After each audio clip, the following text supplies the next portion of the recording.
Pour parler de Louise de Marillac, mystique du Saint-Esprit, il est important de comprendre son cheminement. Quand elle a sa lumière de Pentecôte, elle est imprégnée d'une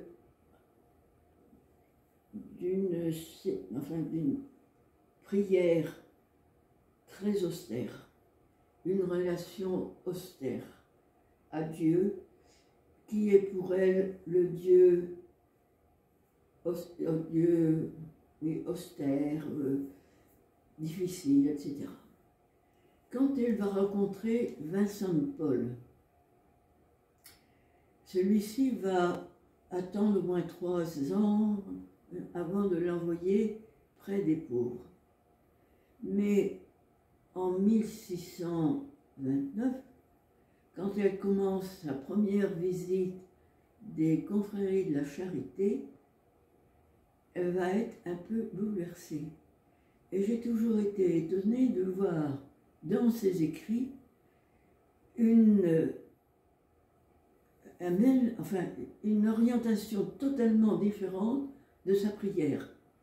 Alors qu'elle priait un Dieu assez exigeant, assez austère, on la voit à partir de 1830-31 s'adresser à Jésus, le Fils de Dieu bien sûr, Jésus au milieu du monde et proche des pauvres. Et c'est cela qui va la conduire pendant de longues années. Ce n'est que beaucoup plus tard qu'elle parlera de l'Esprit Saint. Je ne sais pas si elle fait référence, elle ne fait pas référence à sa lumière de Pentecôte, mais elle va décrire un peu toute l'action de l'Esprit Saint dans l'Église, dans les communautés. C'est un peu difficile, parce qu'elle a un langage pas facile du tout, et je n'oserais pas m'engager dans une explication. Mais on voit toute une évolution dans la pensée de Louise. Donc il ne faut pas s'étonner que nous, au long de nos vies dans la communauté, notre relation à Dieu puisse passer par des étapes totalement différentes.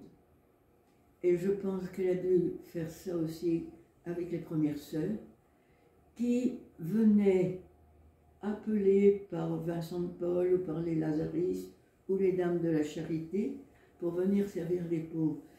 Je pense qu'elles avaient un désir, comment je veux dire, de vivre en chrétienne.